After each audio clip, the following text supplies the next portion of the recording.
Hello friends, आपका अपने channel कौन मैं चैनल में आपका बहुत बहुत स्वागत है। चलिए शुरू करते हैं एक मोटिवेशन कोट से। संघर्ष जितना कठिन होगा, जीत उतनी ही शानदार होगी। तो हमेशा फ्रेंड्स अपने संघर्ष करना है।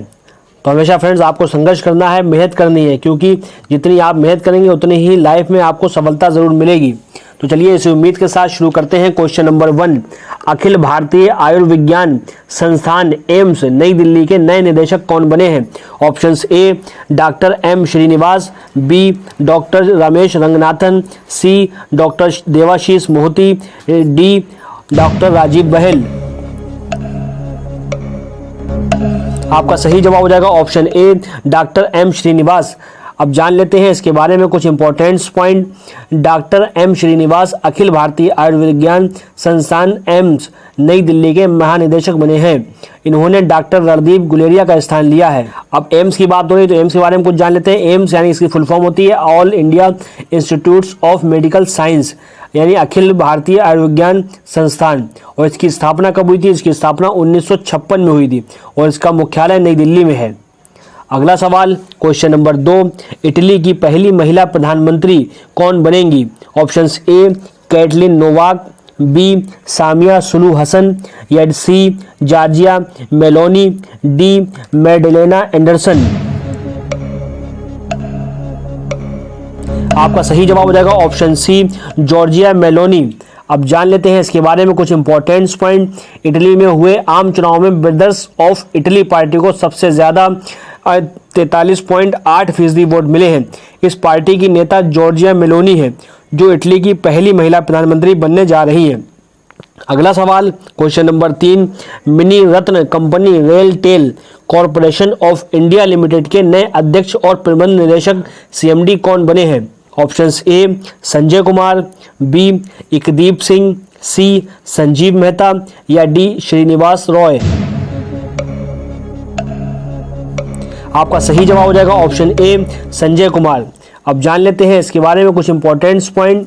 Sanjay Kumar RailTel corporation of India limited के नए अध्यक्ष और प्रबंध निदेशक यानी सीएमडी बने हैं। इन्होंने पुनीत चावला का स्थान लिया है।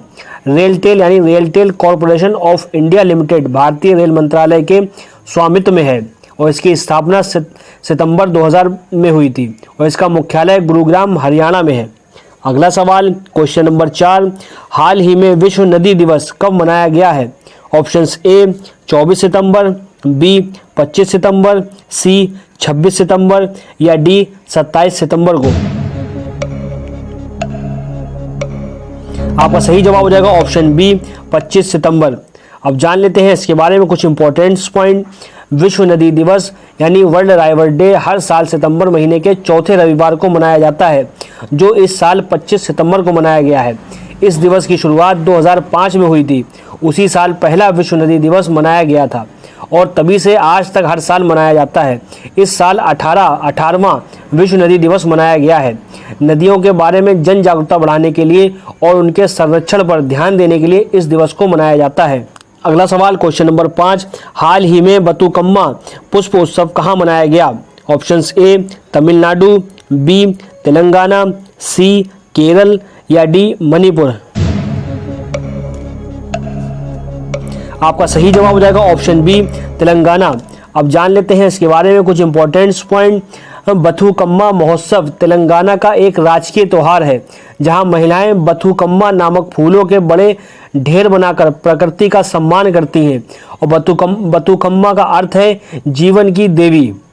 अगला सवाल क्वेश्चन नंबर 6, सितंबर 2022 में किसने ऑपरेशन मेघ चक्र अभियान चलाया? Options A BSF, B RPF, C CBI, या डी आईटीबीपी। आपका सही जवाब हो जाएगा ऑप्शन सी सीबीआई। अब जान लेते हैं इसके बारे में कुछ इंपॉर्टेंट्स पॉइंट। सीबीआई ने देश भर में मेघ चक्र नाम से एक ऑपरेशन कोड चलाया। ऑपरेशन के बारे में ऑपरेशन बाल यौन शोषण सामग्री CSAM के प्रसार और साझा करने के खिलाफ था।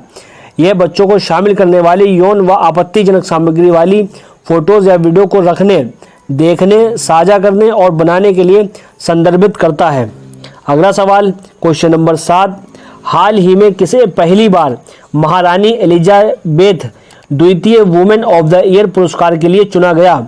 Options A Kaushik Rajashekar, B Russell Ndjebet, C Cynthia Rosenzweig या डी सुएला ब्रेवरमैन। आपका सही जवाब हो जाएगा ऑप्शन डी सुएला ब्रेवरमैन। अब जान लेते हैं इसके बारे में कुछ इंपॉर्टेंट पॉइंट। ब्रिटेन में भारतीय मूल की गृह मंत्री सुएला ब्रेवरमैन ने पहला महारानी एलिजाबेथ द्वितीय वुमेन ऑफ द ईयर पुरस्कार जीता है। इनको यह पुरस्कार दिवंगत महारानी को समर्पित एशियन अचीवर्स अवार्ड्स 2022 में नई भूमिका निभाने के लिए प्रदान किया गया है। अगला सवाल क्वेश्चन नंबर 8, हाल ही में विश्व फार्मासिस्ट दिवस कब मनाया गया? ऑप्शंस ए 22 सितंबर, बी 23 सितंबर, सी 24 सितंबर या डी 25 सितंबर। आपका सही जवाब हो जाएगा ऑप्शन डी 25 सितंबर। अब जान लेते हैं इसके बारे में कुछ इंपॉर्टेंट पॉइंट। हर साल 25 सितंबर को विश्व स्तर पर इंटरनेशनल फार्मासिस्ट दिवस मनाया जाता है। हमारे जीवन को स्वस्थ रखने के लिए एवं विभिन्न बीमारियों को दूर करने में डॉक्टर के साथ साथ फार्मासिस्ट का भी बहुत बड़ा योगदान होता है।